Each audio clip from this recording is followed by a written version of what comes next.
শাইখে চরমোনাই এই মাদ্রাসার সম্মানিত আমার পিতৃ সমতুল্য উস্তাদগণ, আজকের এই খতমে বুখারীর অনুষ্ঠানের প্রিয় ছাত্র ভাইরা, আল্লাহ শুকর যে আল্লাহ পাক রব্বুল আলামিন আপনাদেরকে আগামী দিনে রেলিবার হিসেবে কবুল করবেন।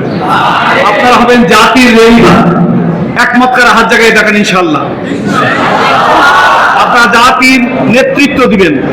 আপনারা যুগের ফজলুল করিম, যুগের শিববির আহমদ ওসমানী, যুগের আলাউদ্দিন সাদরি, যুগের কাসেম নানুতুবি হবেন। কি বলেন, ঠিক তবে ঠিক?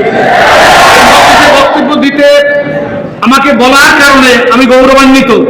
আমি জানি এটা আমার যোগ্যতা হয় না, এটা আমার কামেল মুর্শিদ মোকাম্মেল আমিরুল মুজাহিদিন মুজাদ্দেদে জামান শাইখুল মাশায়েখ কুতুবুল আলম আল্লামা ফজলুল করিম রাহমাতুল্লাহির কদমের ধুলির বরকত।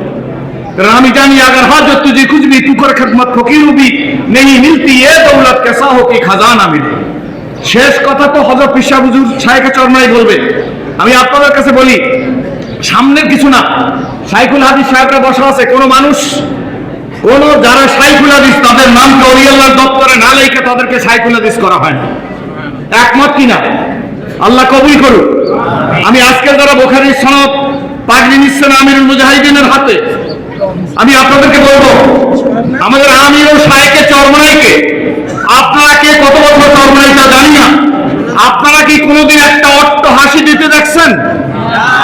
বিশাল অট্ট হাসি দিতে দেখছেন? শাইখে চরমোনাই কষ্ট হাসি দিতে দেখছেন? দেখেন না? ঠিক তবে ঠিক জোরে করেন। তাদের এই মিশনকে জাতির সামনে বাস্তবায়িত করার জন্য আপনারা সরেই সিটে করবেন। কারা হাত জায়গায় বলেন ইনশাআল্লাহ। আমরা যেখানে থাকেন, যেভাবে থাকেন, এই মিশনকে বাস্তবায়িত করবে, এই অঙ্গীকারের উপর মজবুত থাকার তৌফিক দান করুন।